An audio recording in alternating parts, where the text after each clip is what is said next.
চিলির প্যাটাগোনিয়ায় ঘটে গেছে এক অবিশ্বাস্য ঘটনা।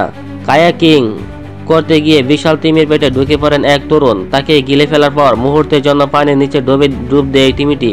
ভাগ্যক্রমে কয়েক সেকেন্ডের মধ্যে ওই তরুণকে ছেড়ে দেয় সামুদ্রিক দানব। চিলের প্যাটাগোনিয়ায় এক উপকূলে হঠাৎ এক বিশাল হামব্যাক তিমির উপস্থিতিতে নেমে আসে স্তব্ধতা। কায়াকিং করতে গিয়ে বিশাল তিমির মুখ আটকা পড়েন আদ্রিয়ান সিমাকাস নামে এক যুবক। কয়েক সেকেন্ডের জন্য সমুদ্রের পানিতে হারিয়ে যান তিনি, আর তার বাবা তখন কয়েক মিটার দূর থেকে সেই দৃশ্য ক্যামেরায় ধারণ করেন। স্থানীয় সময় শনিবার এই ঘটনা ঘটে। বিশাল তিমির আকস্মিকভাবে পানির নিচে থেকে উঠে এসে কায়িকা সহ ছেলেকে মুখে নিলে বাবা শান্ত থাকার নির্দেশ দেন। কয়েক সেকেন্ডের মধ্যে তিমি তাকে অক্ষত অবস্থায় ছেড়ে দেয়।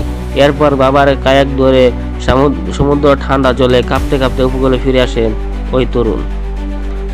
ঘটনাটি ভিডিও ফুটেজ সামাজিক মাধ্যমে খুব দ্রুত ছড়িয়ে পড়ে। এই নিয়ে মানুষের মধ্যে সৃষ্টি হয়েছে নানা জল্পনা কল্পনা। বিশেষজ্ঞরা জানিয়েছেন, চিলির সমুদ্রে তিমি থাকলেও সাধারণত তারা মানুষের উপর হামলা চালায় না। তবে পানি যখন খুব ঠান্ডা থাকে তখন কখনো এই ধরনের ঘটনা ঘটে। বন্যপ্রাণী বিজ্ঞানী ভানেসা পিরোত্তা বলেন, হামব্যাক তিমিটি হয়তো ওই সময় মাছ অথবা চিংড়ি খাচ্ছিল, আর তার নৌকাটি সেগুলোর মাঝে পড়ে যায়। তাকে আসলে তিমি গিলে খায়নি, তিনি